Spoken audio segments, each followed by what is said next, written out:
Hey you guys, so today we're going to make our own bread. This is a no-knead bread and it's really simple and easy. I learned this like a few years ago and I was making it for a while and then I stopped. But since this is Resurrection Sunday weekend or Resurrection weekend, Good Friday, some people say Easter, we're going to make our own bread and enjoy it with our Easter dinner, Resurrection Sunday dinner. So first, it's really easy. All you got to do is get 3 cups of flour. Now, you all know that this is the type of flour that I like to use. It's the unbleached all-purpose flour, organic.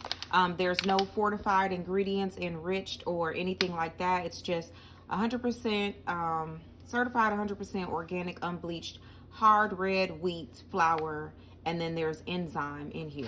So we're going to use 3 cups of this, and I already have some open and I want to use the remainder of what's in here.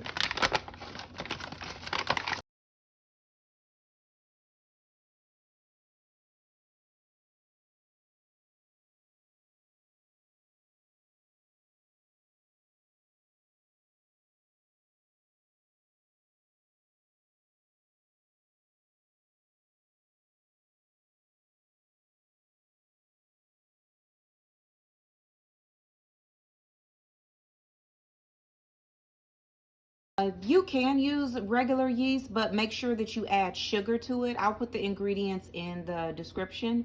But you can use regular yeast, but you have to add sugar to it to make it, activate and do what you want it to do. Because sugar, feeds off of yeast and it'll help it to rise. But we're going to use the Rapid Rise Instant Yeast, and we're going to use 1/4 teaspoon. All right, so that's 1/4 teaspoon. Just gonna put that in there. And we're going to use 2 teaspoons of sea salt. And you all know that I like to use the real sea salt because I like all of the minerals and just the flavor that it adds to my meals. So this is the type of sea salt that I'm gonna use. So I'm just going to scoop it in here. So 1,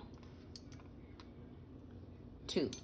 Okay, now this is completely your preference. You can add whatever other herbs or flavoring that you want. You can add like a teaspoon of garlic powder to this. You can add, let me see, what else do people add? You can add some Herb de Provence in this, that's something that I might do just to have, a little bit of extra flavoring in the dough. Let's see if I can find my Herb de Provence. Or you can just add like parsley flakes just to give it, how you have like the herb bread where you see like the herbs throughout the, the chewy bread part. You can do that. But what I'm going to do is I'm just going to add my herb from Provence, or Herb de Provence. So I will just put 1 teaspoon in this. We don't want to get too crazy, but I would like to see some type of color or some type of greenery in my bread. So let me take the top off of this. All right, so that's 1 teaspoon of Herb de Provence, and that will do it. So now all we're going to do is we are going to add 1.5 cups. We're going to add 1.5 cup of warm water. Now, mind you, this does not mean that it needs to be boiling water. It has to be just warm water. And you'll see the temperature recommendation that I will put in the description. If you have a thermometer that you can put in your water just to test the temperature, go ahead and do that. If not, just put some water on the stove and put it on low, and it should take like 2 or 3 minutes to get it to the accurate, temperature that you need, or just make it warm. You don't want it too cold and you don't want it boiling hot, just warm water. So I am going to add that in there, and then all we're going to do now is just stir it around.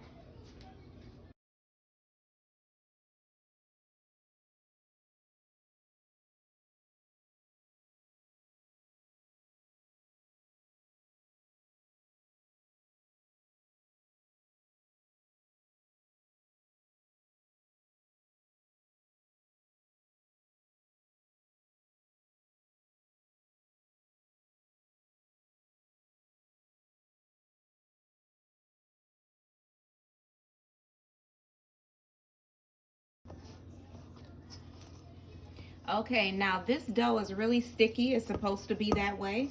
And so what we're going to do now is we are going to cover this with, you know, plastic wrap or parchment paper or something like that. Cover the bowl, and we're going to let it sit on the side for about 4 hours, 3 to 4 hours. It really doesn't matter, but you know, just let it sit off to the side in the corner of your kitchen for like 3 to 4 hours, and then we'll be back with the next steps.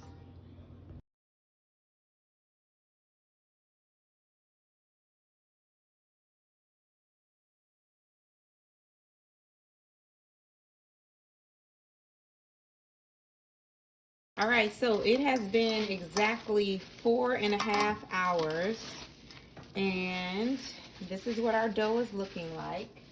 Okay, so what we're going to do is we are just going to actually flour our, you can either put this on a clean board, clean cabinet, clean, or not cabinet. You can put this on a clean countertop or cooking sheet, and you want to generously spread flour all over, because now we're going to put this dough on here, and we are just going to, we're not kneading it per se, we are just going to kind of form it into a ball. So you know, you can spread it out a little and fold it over once, fold it over twice, fold it over this time, and then put that crease here. So that kind of allows it to be the ball that we need. And that's about it. So that's all that you're going to do. Now we still need to let this sit for a little while. So what I'm going to do is I'm going to put some parchment paper in the bottom of this bowl, and then we're going to set the bread ball into the bowl.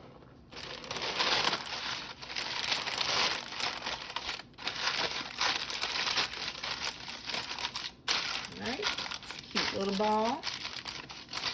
And then we're going to just cover this with a kitchen towel and let it sit for about 30, 45 minutes, even an hour. It really just depends on, you know, your humidity in your kitchen. You know, if it's very hot and humid in your kitchen, it may will only take 30 minutes, but we're gonna, you know, this is my average temperature. You know, my thermostat is set on a like pretty average temperature in the house. It's like 73 degrees in here. So I'll put the kitchen towel on top and let it sit for about 45 minutes to an hour, and then we'll come back and put it in our Dutch oven.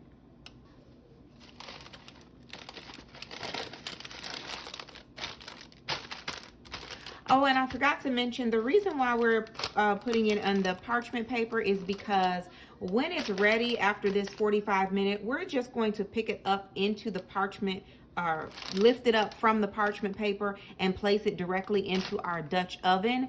While this is sitting, you might want to put your oven on 450 degrees. Start preheating it now, because it may take about 30 minutes for it to get up to that temperature, depending on your oven. So go ahead and preheat your oven to 450 now while this is sitting. And then you're going to place your Dutch oven into the actual preheated oven and let that warm up for about 30 minutes or so. Okay, hey y'all, so okay, it has been 30 minutes. I let my Dutch oven sit in the preheated oven. It has been preheating for 450 degrees, and I put the Dutch oven in the oven for about 30 minutes, 35 minutes, and pick it up out of that bowl, and I'm just going to set it on the inside.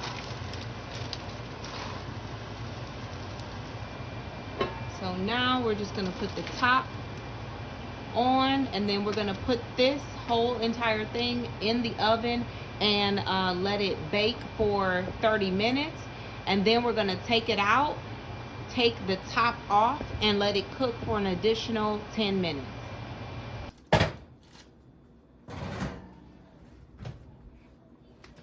Okay, you guys, so it has been 30 minutes of cooking time and with the top on, and then an additional 10 minutes with the top off. And this is what our bread is looking like. So I'm going to take the parchment paper and the bread out and set it on this wire rack. Okay, and we are going to just let this sit and cool for about 30 minutes. Look at this, y'all. We made some bread. Look. And it's nice and crispy.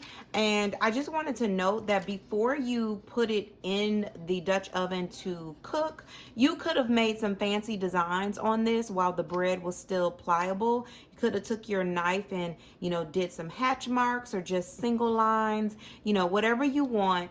I've done this before where I just made 2 lines down the sides, and when it cooks, it will create some type of little design. But for today, this is good enough for me. So this crust is very crispy, and the inside of the bread is going to be very soft. So we're going to let this cool for a while, then I'll come back and cut it and let you see how it turned out. Yay, we made bread. Okay, so I took it out of the parchment paper and I'm setting it on this grate so that it can cool for about 30 minutes, and then we will cut it and we will taste our bread.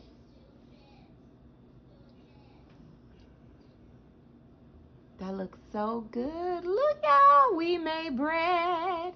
We made bread. Hallelujah. Woo, y'all, we made bread. Yeah, we really cooking now.